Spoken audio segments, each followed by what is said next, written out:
August 23rd, 2011 was absolutely the hardest day of my life. It's the day that I had to confess to my husband of 15 years that I had been unfaithful. Today, we just want to invite our listeners into that story and just let you be a part of what went on that day that was back in 2011. So, as I've been thinking about this, I have thought about, we've told this story so many times, and it's really your story because I was not a part of the story leading up to confession and even to the moment of confession.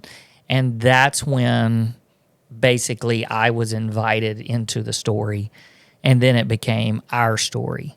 So I just wanted to start just with you, setting the stage. Like, what led up to that moment of confession? What happened before it? Not days and weeks and months before it, but like the immediate before. What led to it? How did you get to that place? I think that, in all honesty, when I look back, I wasn't anywhere close to confession on my own. I wasn't at a place where the Lord was whispering to me, hey, you need to end this and there needs to be confession. I'm sure that he was, but I was ignoring that with everything I had. And so I wish that part of my story was that that's when God broke me and I confessed to you and asked for forgiveness, but it wasn't. I was called by the wife of the other man who said, I know what's going on. I've called it, I've seen it, and you have 24 hours to tell Rusty or I will. So I knew that if I was going to be the one to tell you, that I had to do that quickly. So you were at a meeting, and I knew that you would be back late that night. And I think the hours that led up to that, of course, were just filled with anxiety and nervousness of fear of what my future was going to look like. When I look back at those moments and hours before you came home, I think I was just really spiraling into how am I going to keep my world from exploding? Are we going to be able to keep this a secret? Are we going to be able to heal? I, of course, thought about our boys that were asleep in their rooms. Like, how is this going to affect them? And basically, I was thinking that as long as nobody else found out, I thought we would be okay. She had told me that they didn't want it to be public. And so the idea was I was going to tell you and we were going to heal in private. So the moments before you came home, and even I can remember the garage door going up, and as the garage door went up, my heart just started beating faster and faster and faster. And of course, you came in not knowing anything was coming, and so you're telling me about the meeting and how that went, and I was in our bedroom, and when we were talking, and I said, "Hey, I need to talk to you," and you of course, were like, "Okay, what's going on?" And I knew you were not feeling the severity of that, so I again said, I need to talk to you because I've messed up. And I can remember you had a somber look on your face, like, okay, this is something that's big, but I still didn't think that you understood the weight. And honestly thinking back, I was scared to death to just say it. So I felt like if I said enough times, I've messed up, and then I said it again, I've messed up real bad. I was hoping that you were going to come to the conclusion on your own because I wasn't owning what I did. Like I just was hoping you would just guess.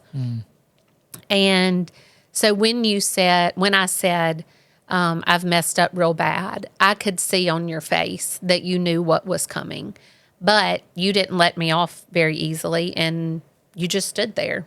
You could have easily said, have you been unfaithful, or did you have an affair? But you didn't. And I'm thankful that I kind of had to own it. That was the first time I think that I felt the weight of what I had done, but it was really just the weight of I got caught. There was no weight of sin at that point. It was just the weight of being caught and the effects that was fixing to have. And honestly, it was the loss of what I had been doing because I knew that was going to be over. So it was heavy on a lot of accounts. And so I did. I said, I have been unfaithful. I had an affair. And of course, your first question was who, and just to try to make sense of it all. When I look back at that confession, there was no remorse in it. Like I didn't even cry. I think it was just fear. It was all wrapped up in fear of what my life was going to look like next, because I was losing a part, because I was caught and didn't get to I didn't break on my own. There wasn't a confessing heart behind it. It was just facts. Sorry. It was just facts. It was, this is what I did, and I have to tell you. And so when I look back on it, honestly, it's heartbreaking to think about where my heart was in that moment. So I'm going to tell kind of what my day was like and sort of where I came into the story. But before I do that, like I want to ask a couple of questions that maybe our listeners want to hear or would be interested in, just to help make a little more sense, because these are things that I'm not sure I've ever asked you. It's not a lot and it's not anything hard, but I asked so many questions early on, but some of them just weren't important. There were obvious questions that were much bigger, and as we went along through the healing process, I realized I didn't really need all of the details. Mm-hmm. And so some things we've never really, just talked about in complete detail. But first of all, it can't be easy. I mean, we've told this story a gazillion times, and we don't walk away from it with just this awful feel. Like, people I know are listening going, how do y'all keep telling? Like, how do you revisit that? Mm-hmm. And I think it's just because we have completely found this message and this ministry in our mess. And to embrace that and to see what God has done, we're just okay with it. And not okay with what happened, but we're just okay with how this has played out in our lives, because God is so incredibly big and performed a miracle. But I know it's hard. It's still hard for you to share the story. And so on behalf of the people that listen and watch, I want to say thanks for just being vulnerable, because it's not easy and most people would never do that. Now, when you started off talking about how it came to happen, like that was a phone call, a personal phone call that came to you on that day. Mm-hmm. So literally the day before, 24 hours before confession, you were just living in this fantasy world. Yeah. of basically living two lives. Two separate lives. And then in an instant, it was, I got caught, and now everything's about to change. And both lives were fixing to completely change, both of them, because there was a loss of that relationship because I knew that was over. And then my relationship with you was fixing to change dramatically. Now, we always are really careful just because we don't want to romanticize the details. Like it's never about that. But there's an obvious reason why we tell the story and why we give as many details as we can, because there's people out there that are living the story. That's right. And so for us to be able to give as much insight as we can, it's helpful in some ways. I'm sort of curious when, like, the conversation that you had with the wife, like, how long did this conversation last? Not long. Like, and when it was, I mean, I hate to say it like this, but when you saw the phone pop, when the number popped, I mean, what even went through your head? Like, it was it an immediate, oh, that's it? Yeah, I think so. Well, I say that, but I answered the phone like, hey, Okay. Like, Yeah. maybe she doesn't know. Okay. But I think deep down it was like, yeah. Here we go. And like, what caused her to find out?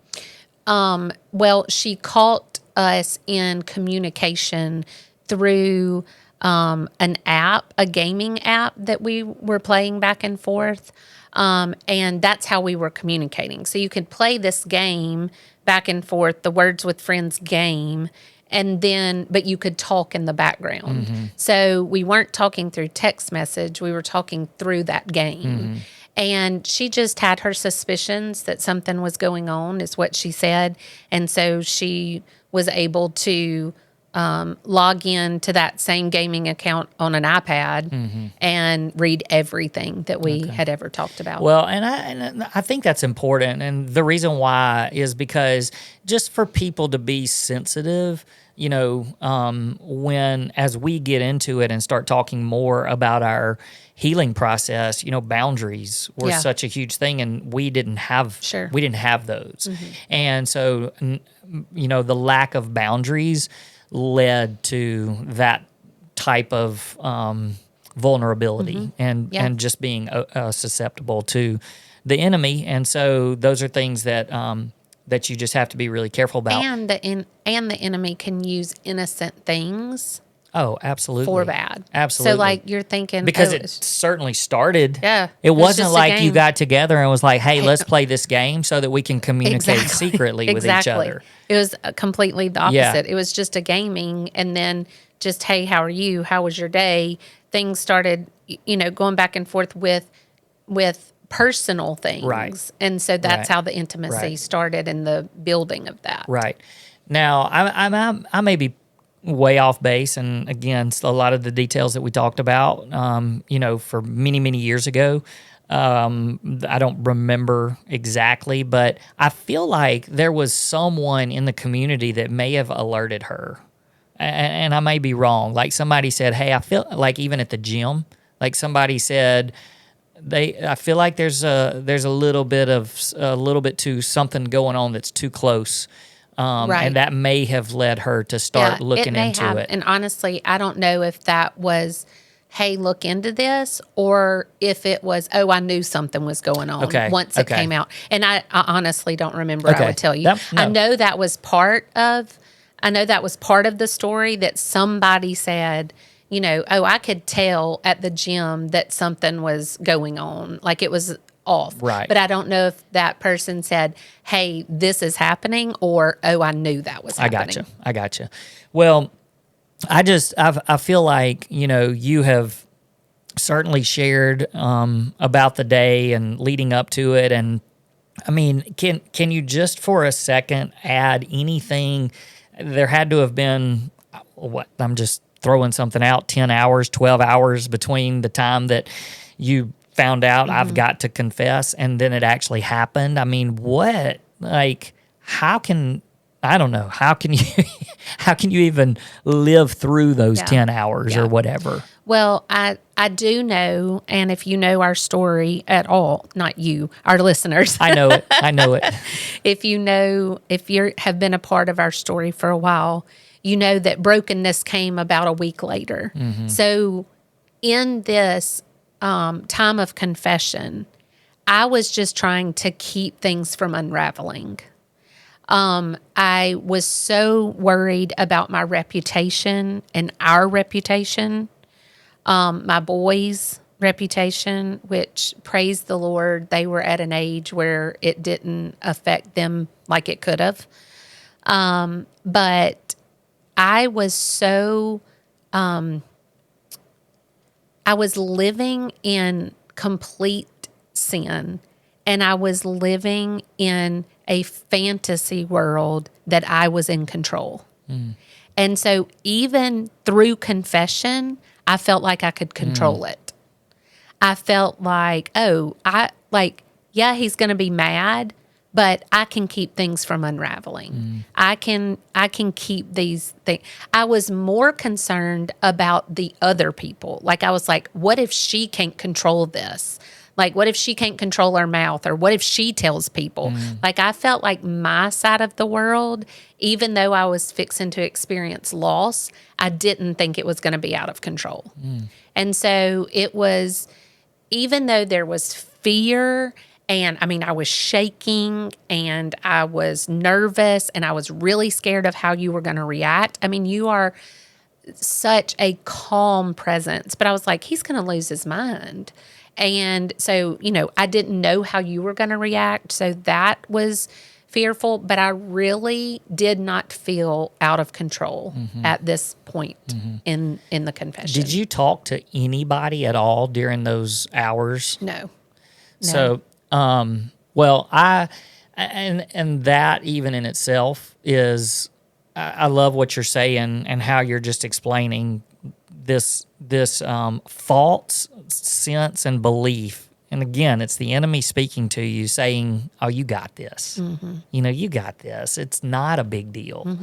And what you did was not that bad. Right. And not even because you weren't feeling the weight of it, you had no idea that, like, the enemy saying it's no big deal, when in reality it was the biggest deal that had probably ever happened in your, or it had ever happened in your life and my life. And so, for me, that day looked very different. And again, we look back on hindsight because we have that ability now. And leading up to that day, and I won't go into a lot of details, but the ministry that I was a part of, and I'm the executive director of a ministry, and it's a nonprofit, and the finances were hard. And I mean, it just always is, raising money. And that was a season where, for whatever reason, financially, we were not blessed. And, I have my own thoughts about it now. And some of it I do believe is what was going on in our personal life, because I think the enemy, for those of you guys who, you don't have the luxury of knowing everything about us, but where the enemy attacks everybody in certain ways, and the way that he always has attacked me is financially, which is so funny and ironic, because it's the one thing that I have to have complete faith in God, because I've never had a real job where somebody just gives me a paycheck. Right. I've had to raise it all, and I've been so incredibly God's been so faithful, and I've had to rely and depend on him for everything, literally everything. And it's still the one thing that will get me every time with the enemy. And so that season of our life was a really, really hard one for finances. And we had to call our board together to do some really hard restructuring of our ministry and just kind of work through some things. And crazy enough, it was a Tuesday. August 23rd, 2011 was a Tuesday. And that Tuesday was the culmination of all of it, because somebody on our board had paid literally thousands of dollars to have a professional videographer, video team come and do a story on our ministry so that we could go and share it with churches and people and raise money. And so I went to that board meeting where they showed us the video for the first time, and it was the most hope that I had in months, maybe even going into years. It was the most hope that I'd had. And I left that meeting, it was late because we had stayed and talked through it. And there was this sense of excitement. And I mean, again, talk about setting the stage. This is the enemy. But at the same time, it's God's favor on saying, I've got you in this area because you're about to walk through hell. Right. That's right. And so I came home and all I wanted to do was show you this video because it was so incredible. And again, it was the most hope that I'd had. And I remember I showed you the video and you had no reaction. You didn't care. I don't even know if you watched it. You were over my shoulder. And that's all I remember is showing it to you and then thinking, well, that was a punch in the gut because she didn't even care.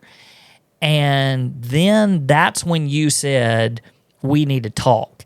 And I'm sure I remember some of these details a little bit better because you were in a complete fog, but we were in our dining room area, which was a study at the time. And that's where I showed you the video. And so you said we need to talk. And we went into the bedroom because the boys were asleep. It was late. It was almost midnight. It may have even been midnight by that point. And so just like you said, you sat down on the edge of the bed, over on your side of the bed, and I remember you grabbing a pillow and just kind of pulling yourself up, and you said, I've messed up. And like you said, I didn't respond because my first thought was, was it car? Did she wreck the car?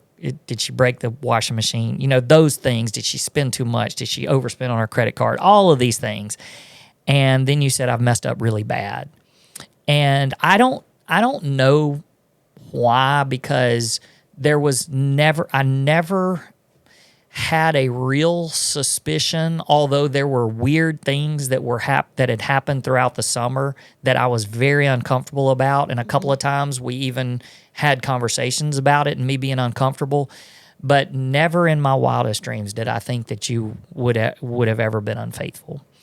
And so when you said those words to me, because you said I've messed up really bad. And although I think I knew right then, like you said, I waited for you to say, I've been unfaithful. And I know that my first question was, who was it? And so you didn't want to tell me. And I was like, well, like we're ever going to leave this room without me knowing that detail at least. But you were like, you might have even said, it doesn't matter. That's not important or something like that. And the crazy thing is because that I was in such a weird place. I was trying to protect him. Right. I mean, that's so weird. And it caught me so off guard that I wasn't expecting what you were going to tell me and who it was. And so you told me, and I just remember looking at you, and I think you described it well because you said that there was no godly sorrow. You had nothing. There was no emotion. And I think that hurt as bad as anything because I looked at you and I thought, you don't even care what you did. And I know that I immediately started thinking, how am I supposed to react to this? Because I feel like that people that have these that are suspecting their spouse of doing something like this, and there are people out there. There are definitely people out there that are like, I have a feeling my spouse is in the middle of an affair. But for me, I never thought that or dreamed that to the point where in my head I never had a conversation of what would I say to you if you confessed that to me, because I never thought that I would have to do that. And so Do you remember what I did immediately? You're not talking. You're just crying. Sorry. No, I do not remember. Well, I remember I threw something. I threw something against the blinds, and because that was, like you said, I'm not an angry person.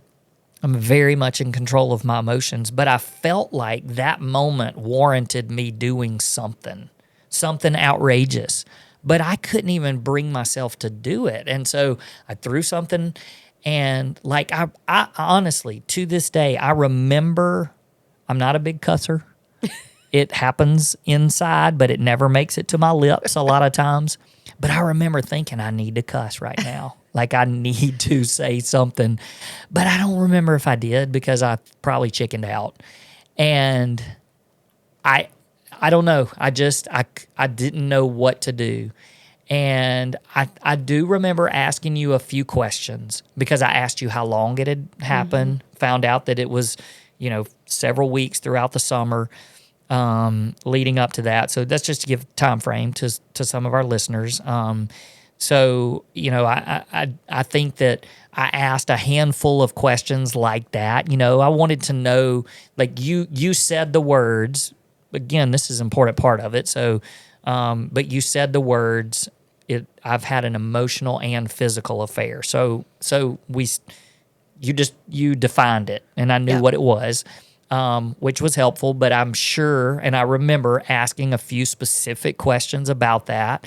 But then I was like, I don't know what's about to happen to our marriage. Like, you were in this place of, I can hold this together. I was in this place of, am I still going to be, obviously divorce takes a long time, but in my mind, when I wake up in the morning, and am I even going to have a spouse? Right. And so I left the house, and I went and I told one person. I didn't tell you where I was going, but I went and I called somebody. I went to their house. I told them, and I came back several hours later. And that was basically the night. I do remember coming back, and as I was driving back, you had been texting me wondering where I was. But I knew that you didn't care where I was. You just didn't want me telling anybody.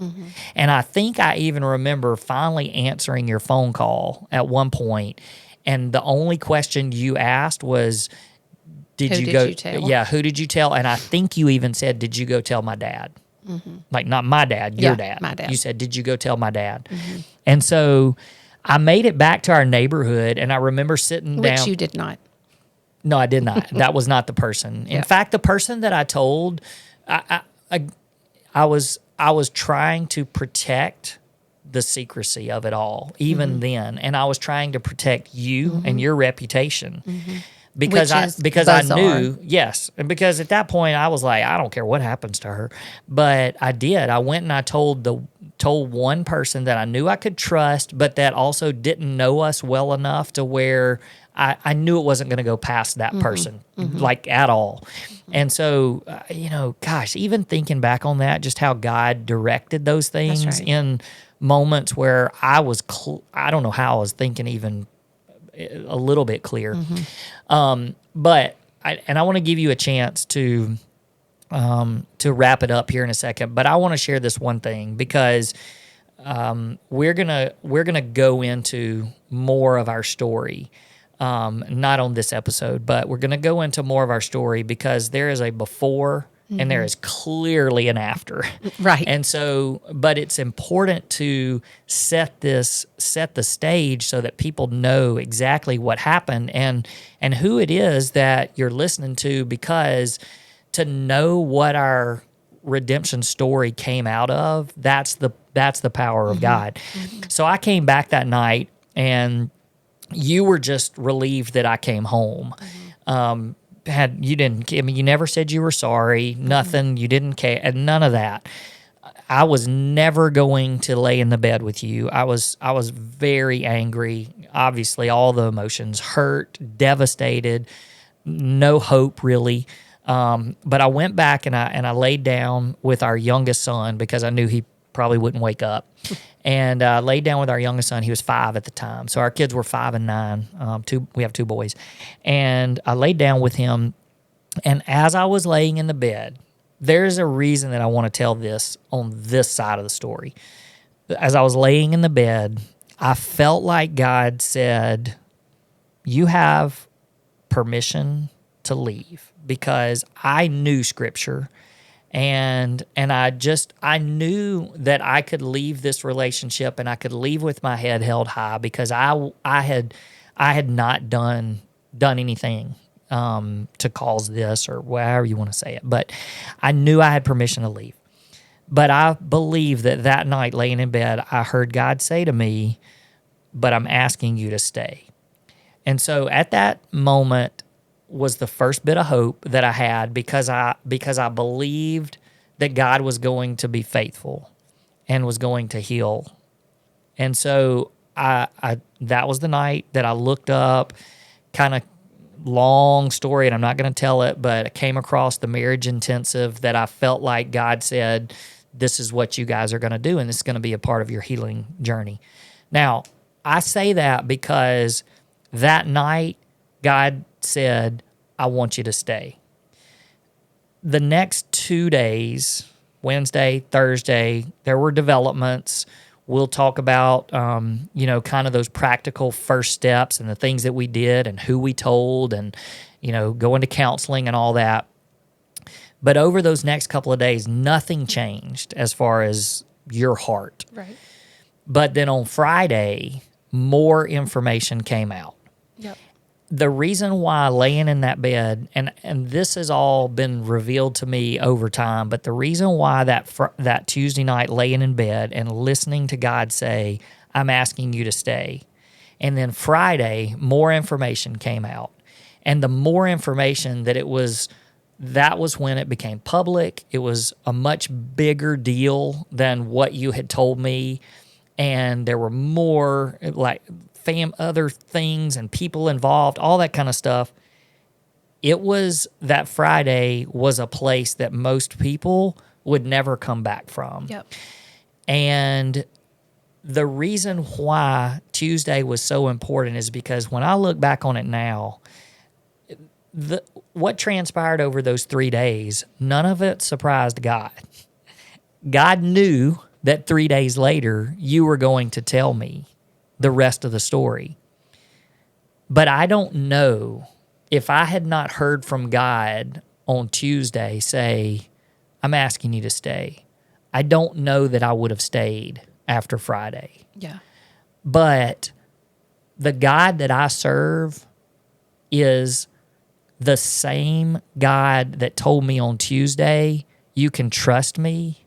He was never going to change his mind and say on Friday, about that on Tuesday, you can leave. Mm-hmm. It was the same God with the same instructions to me. And I'm so thankful and now looking back on it, I'm so thankful that I heard from God before I heard the rest of the story, because I was able to look back and go, this is the same God that's been faithful through all of these years. And what he told me on Tuesday night is the same truth for Friday. And so I was able to walk into the healing process knowing that God had called me to stay. And then that really is when our journey started. So I don't know if you want to tie anything up, put any of the pieces together that I may have left out, but just to finish up on that day, August 23rd, 2011.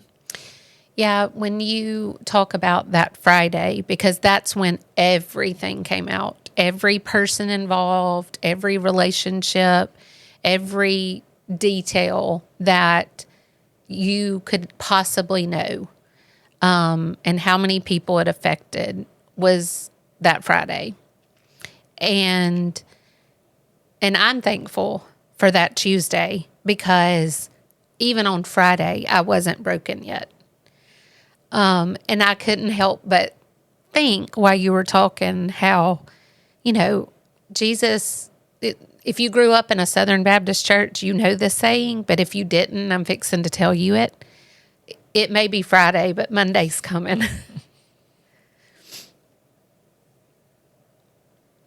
That Friday was the darkest that I'd ever felt,